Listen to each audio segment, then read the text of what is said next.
Welcome to White Regis TV Film Review and Preview. I'm Andrew Wright. This weekend, the Marvel Comics film Kraven the Hunter is released in cinemas.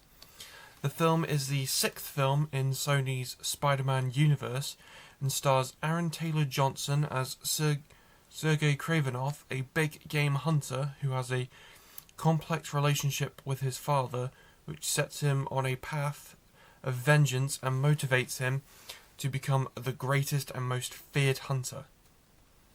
The film also stars Ariana DeBose and Russell Crowe. The film is connected to Spider-Man. There's many Spider-Man related characters from the comics, including famous Spider-Man villains such as Kraven, Calypso, Chameleon, Rhino. Like those previously saw Rhino as played by Paul Giamatti in Amazing Spider-Man 2. So far, the film has pretty overwhelmingly negative reviews from critics, but I believe I have seen praise for Taylor Johnson's performance as well as the action scenes, but the film has got pretty much a lot of negative reviews. And it's currently expected to be the final film in Sony's Spider-Man universe for now, due to the commercial failures of previous films such as Morbius and Madam Web, as well as the critical failures of all the films, including the Venom films, even though the Venom films are liked by the fans. So Kraven the Hunter is in cinemas this weekend.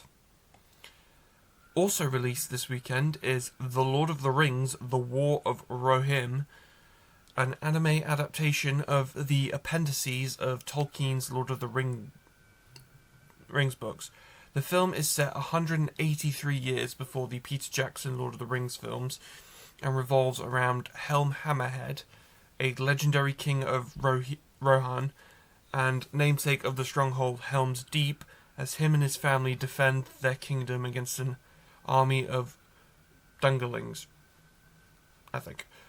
The English dub stars Brian Cox as Helm and Miranda Otto as Eowyn, a future shield maiden of Rohan, reprising her role from The Two Towers and Return of the King. The film, what makes this an anime film is that it has Japanese production elements and is directed by Kenshi Kamiyama, who previously directed the Ghost in the Shell standalone complex anime. And the production company which worked on this film also worked on anime adaptations of Korean manhwa, Tower of God and The God of High School. So it's